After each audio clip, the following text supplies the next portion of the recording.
There's a certain magic in saying yes. It feels good, it makes people happy, it earns you approval, validation, and sometimes even love. We are wired to seek connection, and from a young age we are taught that saying yes brings us closer to others. It makes us likable, agreeable, and easy to be around. But here's the problem. If we keep saying yes to everything and everyone, we often end up saying no to ourselves. The truth is, life isn't about making everyone happy. It's about living a life that feels true to you. And for that, you must learn to own your no just as confidently as you own your yes. It's not about being rude or dismissive. It's about respecting yourself enough to know your boundaries and honor them. Because the reality is, every yes you say without meaning it takes away a little piece of your own peace, time, and energy. Think of life as a stage where you are the lead actor. You can't let every single person in the audience dictate how you perform. If you try to adjust to everyone's expectations, you lose the essence of your own character. The greatest directors in cinema, the ones who make movies that change lives, don't take direction from a crowd. They follow their vision, their instinct, their truth. And that's exactly what you need to do in your own life. Saying no is not selfish, it is self-respect. There's a huge difference between being kind and being a pushover. Kindness is a strength. It comes from a place of self-awareness and confidence. But being a people pleaser, that's a weakness in disguise. It's a way of outsourcing your worth to other people's opinions. And let's be honest, no matter what you do, not everyone will like you. Some will love you, some will criticize you, and some won't care at all. So why not choose your own happiness over endless approval seeking? It takes courage to say no, especially when you fear disappointing others. You might worry that people will think you're selfish, arrogant, or unkind. But here's the secret. The people who truly respect you will understand your boundaries. And the ones who don't, they were never really in your corner to begin with. If your relationships are based on how much you can sacrifice for others, then those relationships are built on shaky ground. Real connections, whether in friendships, family, or work, are based on mutual respect, not on one person always bending to the other's will. Learning to say no is also about trusting yourself. It's about understanding that your time, energy, and emotions are valuable. If you spend all your time pleasing others, you'll have nothing left for yourself. Imagine a cup of water. If you keep pouring it out for others without refilling it, eventually you'll run dry.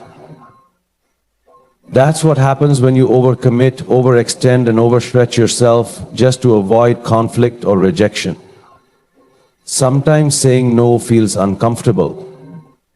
But discomfort is not a bad thing. It's growth.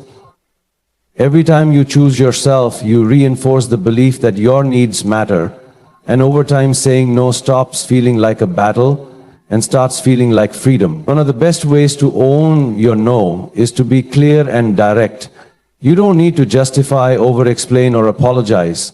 A simple, "I can't commit to that right now," or "that doesn't work for me" is enough. You don't owe anyone an elaborate explanation. In fact, the more you explain, the more room you leave for negotiation. And some people will try to wear you down with guilt or pressure. That's why you have to stand firm. Another important lesson is to recognize that saying no doesn't make you a bad person. It doesn't mean you don't care about others.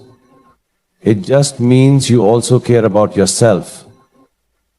If you're always exhausted, resentful, or overwhelmed because you've stretched yourself too thin, you won't be able to give your best to anyone, not even yourself. The people who matter in your life will respect your boundaries. They will understand that your no is not a rejection of them, but an affirmation of your own priorities. And those who get upset when you say no, they were only there for what they could take from you, not for who you truly are. At the end of the day, your life is yours to live. It's your story to write, your movie to direct, your journey to experience. And in this journey, you don't have to be a supporting character in someone else's narrative. You are the main lead. And the most powerful thing you can do is own your choices, your voice, and your decisions. So the next time you feel the urge to say yes just to keep the peace, take a deep breath and ask yourself, am I saying this for them or for me? Because the most important approval you'll ever need is your own. And once you own your no, you'll realize that it's not rejection, it's redirection to a life that truly belongs to you. There is a deep and undeniable truth about life. No amount of fame, success, or external validation will ever be enough if you do not respect yourself. Self-respect is the real stardom. It is the silent power that makes a person truly great, not just in the eyes of the world, but in their own eyes. Without it, even the brightest spotlight feels hollow, and even the loudest applause fades into nothingness. In a world that constantly demands you to prove your worth, self-respect is the one thing that allows you to stand tall, regardless of whether people cheer for you or criticize you. It is the ability to walk into any room, any situation, and any challenge, knowing that you are enough. Not because someone else said so, but because you believe it yourself. It is a kind of confidence that doesn't need to be announced. It is quiet, strong, and unwavering. So many people spend their lives chasing approval. They believe that if they achieve more, earn more, or please more people, they will finally feel valuable. But here's the reality. No amount of external validation can replace internal self-worth. You could be the most famous person in the world, adored by millions, but if you do not respect yourself, all of it will feel meaningless. On the other hand, you could have nothing but self-respect and you will still feel like the richest person alive. True stardom is not about how many people recognize your name. It is about how you recognize yourself. It is about whether you can look in the mirror and feel proud of the person staring back at you. Not because of achievements, not because of status, but because you have stayed true to yourself. When you have self-respect, you don't need to seek validation. You don't need to beg for attention. You don't need to prove anything to anyone. Because deep down, you already know your worth. One of the most powerful things about self-respect is that it sets the tone for how the world treats you. If you respect yourself, others will follow suit. But if you constantly lower your standards, allow people to take advantage of you, or accept less than you deserve, you are silently telling the world that you do not value yourself. And when you don't value yourself, others won't either. Self-respect also means setting boundaries. It means understanding that not everyone deserves access to you.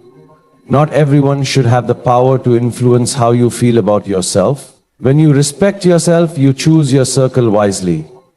You surround yourself with people who uplift you, who challenge you to be better, and who respect your worth. You do not waste your energy on people who bring you down, who manipulate you, or who make you feel small. There is a misconception that self-respect is about arrogance or ego, but the truth is, arrogance is often a mask for insecurity, while true self-respect comes from a place of quiet confidence. It does not need to be loud, it does not need to prove anything, it simply exists, strong and unshakable. One of the greatest signs of self-respect is the ability to walk away. Walk away from situations that no longer serve you. Walk away from relationships that drain you. Walk away from opportunities that require you to compromise who you are. Too many people stay in places where they are not valued because they're afraid of what will happen if they leave. But the moment you choose yourself, the moment you refuse to settle for less, the universe opens up in ways you never imagined. Think of the most legendary figures in history, the ones who truly changed the world. They were not the ones who simply followed the crowd or did what was expected of them. They were the ones who respected themselves enough to follow their own path, even when the world doubted them. They were the ones who refused to bow down, refused to play small, and refused to let others define their worth. Self-respect also means owning your mistakes and learning from them. No one is perfect. No one gets everything right. But when you respect yourself, you don't dwell in guilt or regret. You acknowledge your flaws, you grow from them, and you move forward with even more strength. Because at the end of the day, self-respect is not about being perfect. It is about being real. It is about accepting yourself fully, the good and the bad, and still standing tall. In life, people will come and go. Some will love you, some will misunderstand you, and some will judge you without even knowing you. That's just how the world works. But through it all, the one person who will always be with you is you. And that is why self-respect is the most valuable thing you will ever own. It is your armor in difficult times. It is your guide when you feel lost. It is your greatest source of strength when the world tries to shake you. At the end of the day, real stardom is not about the fame, the money, or the recognition. It is about how you feel when the lights go off, when the audience leaves, when the world stops clapping. Do you still feel like a star, even in silence? If the answer is yes, then you have already won. Because the greatest victory in life is not winning the approval of others, it is winning your own.